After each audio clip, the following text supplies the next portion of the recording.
दोस्तों, गरुड़ पुराण में व्यक्ति को कर्म के अनुसार स्वर्ग और नर्क लोक मिलने का जिक्र किया गया है। प्राण कैसे निकलते हैं, मरने के बाद आत्मा का क्या होता है, आत्मा कब और कितने समय के लिए यमलोक जाती है, इन सभी सवालों के उत्तर गरुड़ पुराण में मिल जाते हैं। इस कड़ी में आज हम आपको बताएंगे मृत्यु के देवता यमराज के निवास स्थान यमलोक के बारे में कुछ ऐसी बातें जिनसे आप अनजान हैं। यहाँ आप ये जानेंगे कि कैसे मृतात्माओं को उनके किए के हिसाब से सजाएं सुनाई जाती है। तो चलिए शुरू करते हैं, लेकिन उससे पहले आप हमारे चैनल को सब्सक्राइब करें और हमारे वीडियो को लाइक और शेयर जरूर करें। नमस्कार, स्वागत है आप सभी का वीडियो कलश यूट्यूब चैनल पर। दोस्तों, गरुड़ पुराण के अनुसार जब भगवान श्री विष्णु ने अपने वाहन पक्षीराज गरुड़ को जीवन और मृत्यु का संपूर्ण रहस्य बता दिया, तब गरुड़ ने उनसे पूछा कि हे स्वामी, आपके पवित्र वचनों से मैं जीवन और मृत्यु का रहस्य तो जान गया, परंतु कृपया करके मुझे ये भी विस्तार से बताएं कि यमराज की वो सभा कैसी है जहाँ इंसानों और पृथ्वी लोक के अन्य प्राणियों की आत्मा को मृत्यु के बाद लाया जाता है और फिर यमराज की सभा में कार्यवाही के बाद उनके कर्मों के मुताबिक उन्हें सजा दी जाती है। तब भगवान विष्णु ने पक्षीराज गरुड़ को बताया कि हे पक्षी श्रेष्ठ, जैसा कि मैंने आपको बताया कि यमराज, जिन्हें धर्मराज भी कहा जाता है, वो यमपुरी में निवास करते हैं।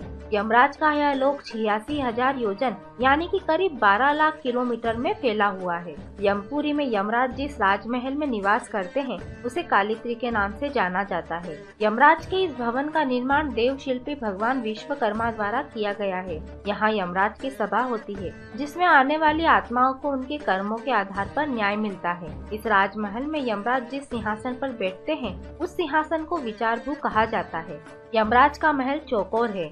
देव शिल्पी भगवान विश्वकर्मा द्वारा बनाया गया यह महल 1000 योजन में फैला हुआ है। देखने में यह महल चमकती हुई बिजली और सूर्य के तेजस्वी स्वरूप के समान पूरी तरह दिव्यमान है। उस पुरी में धर्मराज का जो भवन है वह स्वर्ण के समान कांतिमान है। 500 योजन ऊंचा और 1000 खम्भों वाला यमराज का यह भवन कई तरह की मणियों से सुसज्जित है। सैकड़ों पताकाएं इस राजमहल की शोभा बढ़ाती है। सैकड़ों घंटों की ध्वनियाँ उस भवन में हमेशा गूंजती रहती है। यहाँ पर शीतल मंद वायु बहती रहती है, जिनके बीच अनेक प्रकार के उत्सव और व्याख्यान होते रहते हैं।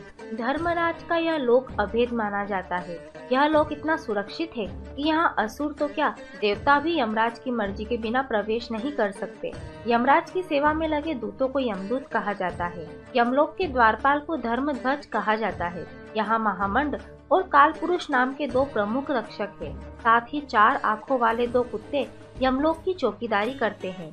यमलोक में आत्माओं के प्रवेश के लिए 4 द्वार बनाए गए हैं। मृत्यु के बाद जीवात्मा को यमदूत मृतक के कर्मों के अनुसार उचित दरवाजे से प्रवेश कराते हैं। सात्विक विचारों वाले, माता पिता गुरुजनों का आदर करने वाले और सत्यवादी लोगों को पूर्व के दरवाजे से प्रवेश मिलता है। वहीं साधु संतों को उत्तर के द्वार से प्रवेश मिलता है और दान पुण्य करने वाले व्यक्तियों को पश्चिम द्वार से प्रवेश मिलता है, जबकि दक्षिण द्वार से पापियों को प्रवेश मिलता है। उत्तरी द्वार से जो भी आत्मा यमलोक में प्रवेश करती है उसे किसी भी तरह की कार्यवाही का सामना नहीं करना पड़ता। अर्थात इस द्वार से प्रवेश का अर्थ है कि उस आत्मा को सीधे स्वर्ग में स्थान मिल जाता है।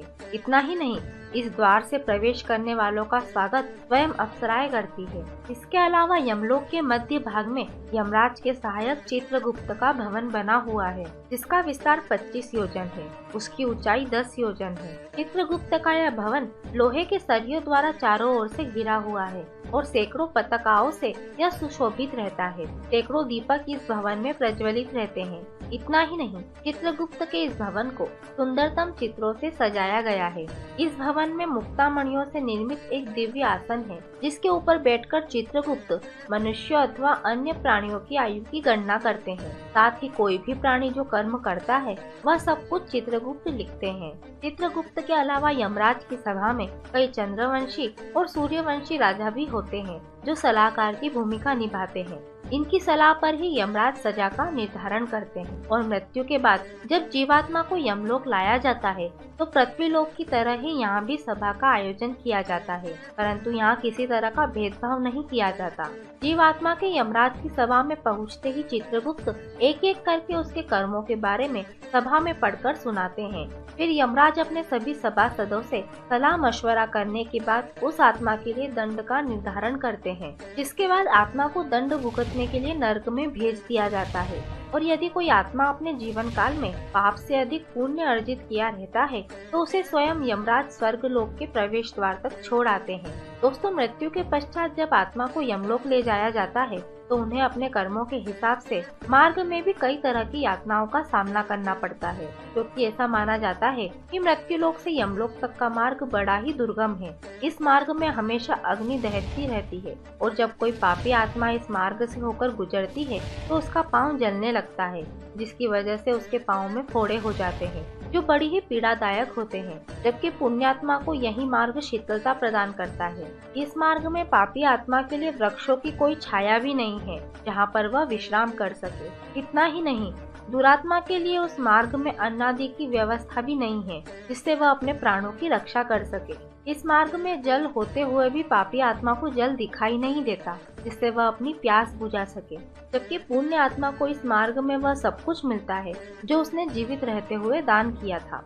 तो दोस्तों, इसीलिए हिंदू धर्म में कहा गया है कि मनुष्य को चाहिए कि वो वस्तुओं का दान करे ताकि उसे मृत्यु के पश्चात किसी भी तरह की तकलीफों का सामना न करना पड़े, क्योंकि मृत्यु के पश्चात मनुष्यों के साथ वही जाता है जो उसने अपने जीवन काल में पाप या पुण्य अर्जित किया होता है। तो दोस्तों, उम्मीद करते हैं आपको हमारा ये प्रस्तुतिकरण पसंद आया होगा और इसी के साथ हमारी ये जानकारी भी यहीं पर समाप्त होती। हमारे इस वीडियो को अंत तक देखने के लिए धन्यवाद।